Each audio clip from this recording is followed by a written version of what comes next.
संघ की कार्यपालिका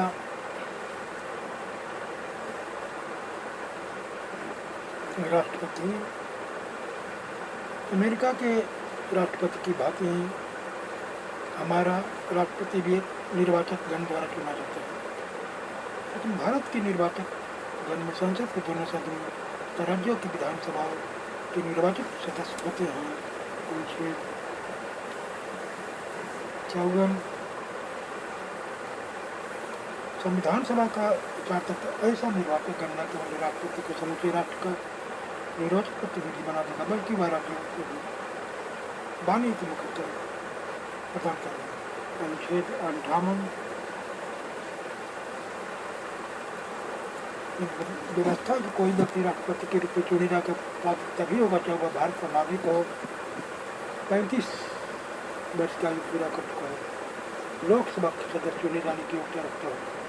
कोई व्यक्ति राष्ट्रपति के रूप में चुने जाने का पात्र नहीं होगा यदि वह भारत सरकार या किसी राज्य सरकार के अधीन अथवा उप सरकारों में किसी के नियंत्रण में किसी स्थानीय प्राधिकारी के अधीन कोई लाभ का धारण करता है। कोई व्यक्ति केवल इसीलिए कोई लाभ का पद धारण करने वाला नहीं समझा जाएगा कि वह संघ का राष्ट्रपति, उपराष्ट्रपति या किसी राज्य का राज्यपाल है। डॉक्टर एस राधाकृष्णन ने 1962 में और डॉक्टर जाकिर हुसैन ने 1967 भारत का राष्ट्रपति पद का चुनाव लड़ा था और उन्होंने भारत के उपराष्ट्रपति पद से इस्तीफा नहीं दिया था। निर्वाचन कानून राष्ट्रपति और उपराष्ट्रपति निर्वाचन अधिनियम 1952 तथा उसके अधीन बनाए गए नियम भारत के राष्ट्रपति एवं उपराष्ट्रपति पद के निर्वाचन से संबंधित सभी मामलों का विनियमन करते हैं। भारत के राष्ट्रपति के निर्वाचन के लिए नामांकन पत्र भी रूप में पूरा किया जाए। उम्मीदवार हस्ताक्षर करके नामांकन के प्रति सहमति प्रकट कर साथ ही कम से कम 50 निर्वाचित नाम का प्रस्ताव और कम से कम 50 निर्वाचित प्रस्ताव का अनुमोदन करें। अनुच्छेद 55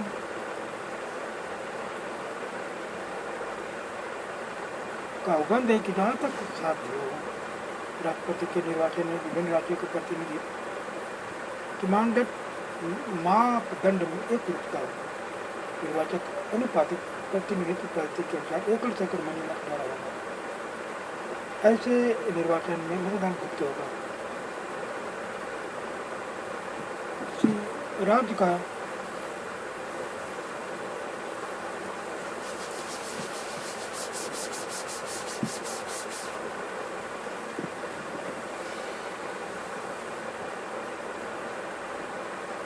किसी राज्य की विधानसभा के प्रत्येक निर्वाचित सदस्य उतने मत होंगे जितने 1000 के गुण उस भागफल में हो जो राज्य की जनसंख्या हो। उस विधानसभा के निर्वाचित सदस्य की कुल संख्या से भाग देगा। यदि 1000 के उक्त गुणों को लेने के बाद शेष 500 से कम नहीं है तो उपखंड में निर्दिष्ट अध्यक्ष सदस्य संख्या के सदस्य के मतों की संख्या में एक और जोड़ दिया जाएगा। संसद के प्रत्येक सदन के प्रत्येक निर्वाचित सदस्य के मतों की संख्या वह होगी जो उपखंड का अवक्षय के अधीन राज्यों की विधानसभाओं के सदस्यों के लिए नियत कुल मतों की संख्या को संसद के दोनों सदनों के निर्वाचित सदस्यों की कुल संख्या से भाग देने पर आए। इसमें आधे से अधिक भिन्न को एक गिना जाएगा तो अन्य भिन्नों की उपेक्षा की जाएगी। संसद प्रत्येक सदस्य के वोट का मूल्य निकालने के लिए सारी विधानसभा के निर्वाचित सदस्यों के कुल मतों के मूल्य और संसद के दोनों सदनों के निर्वाचित सदस्यों की कुल संख्या से विभाजित किया जाता है। सर्वाधिक रोमांचकारी चुनाव श्री बीबी गिरी का था। 1977 में निर्विरोध चुनाव हुआ। सर्वाधिक रोमांचकारी चुनाव बीबी गिरी का तब द्वितीय अधिमान्य वोटों की गणना करनी पड़ेगी।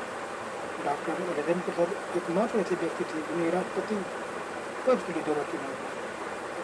एक चुनाव ऐसा भी हुआ जो राजनीतिक दृष्टि से अति रोमांचकारी था और उसके कारण राजनीतिक क्षेत्र में सर्वाधिक अवसर पैदा हुए।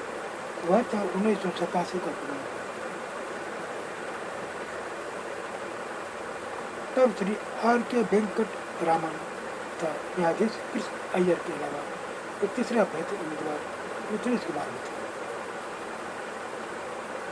सन 1997 में राष्ट्रपति पद के लिए नामांकन में केवल 10 प्रस्तावकों और 10 ही अनुमोदकों की आवश्यकता पड़ती थी और जमानत की राशि भी केवल 2500 थी। 1997 के राष्ट्रपति चुनाव से पहले ऐसे उम्मीदवार जो गंभीर नहीं होते और राष्ट्रपति पद के चुनाव की गर्मा आघात पहुंचाते संख्या कम करने के लिए अधिनियम में संशोधन करके प्रस्तावकों और अनुमोदकों की संख्या लगभग 50 की गई और जमानत की राशि 15,000 रुपये कर दी। निर्वाचन विभाग संविधान के अनुच्छेद 71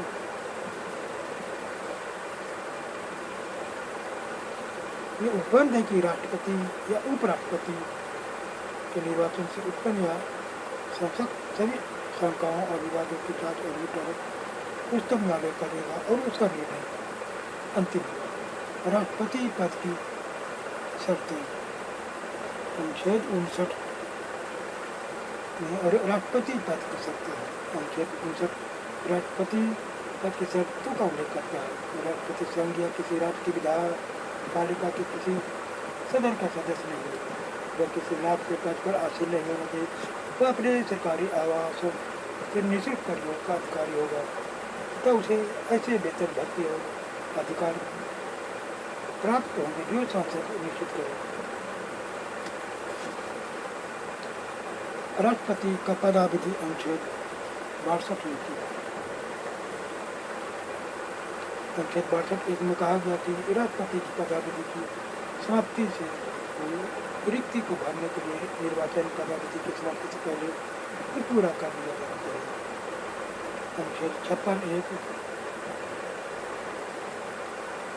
का उपबंध है कि राष्ट्रपति अपने पद ग्रहण की तारीख से 5 वर्ष की अवधि तक पद धारण करेगा। वह उपराष्ट्रपति को संबोधित अपने हस्ताक्षर सहित लेख द्वारा अपना पद त्याग सकेगा। राष्ट्रपति अपने पद की अवधि समाप्त होने के बाद में जब तक पद को धारण करता रहेगा जब तक कि उसका उत्तराधिकारी अपना पद ग्रहण न करेगा। महाभियोग की प्रक्रिया अनुच्छेद 61 है।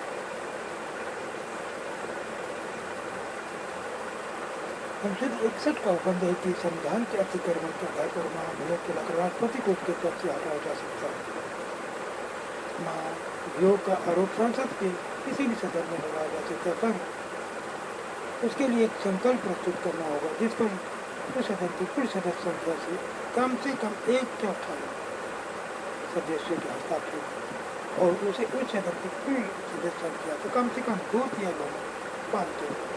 जब संसद का कोई सदन इस प्रकार आरोप लगाएगा दूसरा सदन कुछ आरोप का अन्वेषण करेगा या कराएगा और यदि वह दूसरा सदन भी अपनी कुल सदस्य संख्या में 2/3 के संकल्प को पारित करती है तो संकल्प को पारित की तिथि से राष्ट्रपति को अपने पद से हटा हुआ माना जाएगा।